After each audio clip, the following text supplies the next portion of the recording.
Welcome to another episode of the Rodu video series. I'm Rob Dulaban, founder of Rodu, and today I'll be coaching you through one of my personal favorite strength exercises, the front squat. This movement's going to help you jump higher by increasing lower body and core strength and force you to improve your upper body mobility. So let's get to it.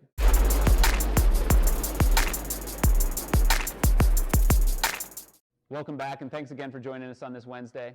You may be asking yourself, what is a front squat? Well, it's your basic squat with a barbell in the front rack position. This is different from the back squat, where it's on your back, or the overhead squat, where you're pressed up overhead. When people typically talk about their squat, they're talking about their back squat. Now, with that front loading, the mechanics change slightly to make it a more quad-dominant movement and less on the glutes and the hamstrings. This isn't to say they're not working, but to a lesser degree than the posteriorly loaded back squat. But that's okay, because you've already implemented the deadlift into your training to work on that posterior chain strength, right?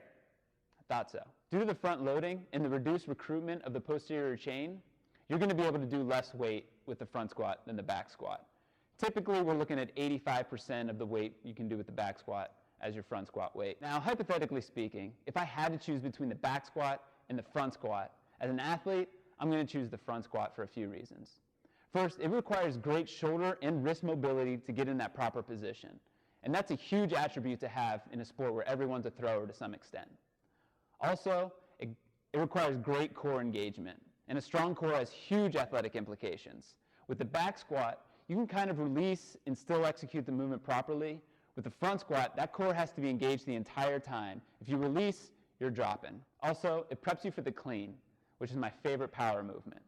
The clean is getting the weight from the ground to the shoulders or the hips to the shoulders in that exact same front squat position. So you need a strong base before you can progress. From a safety standpoint, there's less spinal compression on the front squat than with the back squat.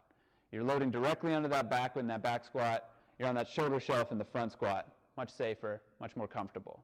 It's also a safer bail if you get stuck down low. In that low position, you can just push the weight forward, take a step back.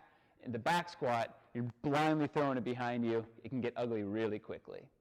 Now, all that being said, I implement both into my weekly training. Now, let's talk about execution of the front squat. Looking from the hip down, you're following all the same cues as your normal squat. Your toes are going to be out slightly.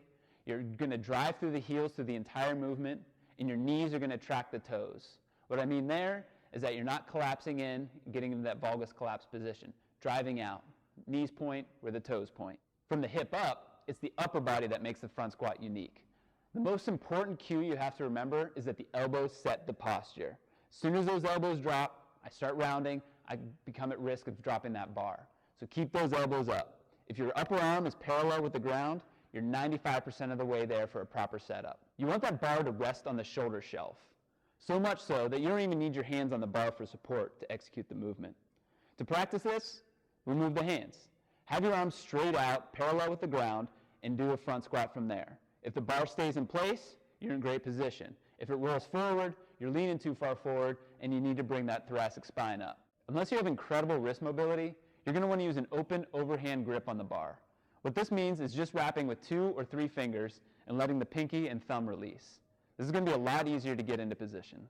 You may have seen people execute a cross-arm front squat in the gym. This is typically done because they don't have the mobility to get in the position that we're showing you today.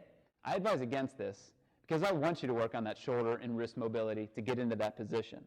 And again, it translates better to the clean. So let's talk about a simple regression.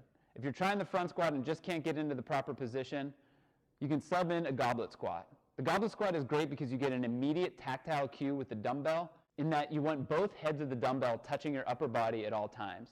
If one head releases, you're leaning too far forward or too far back. This allows you to build that lower body strength while you work on your mobility issues. And there you have the front squat. Like I said, it's one of my personal favorite strength movements.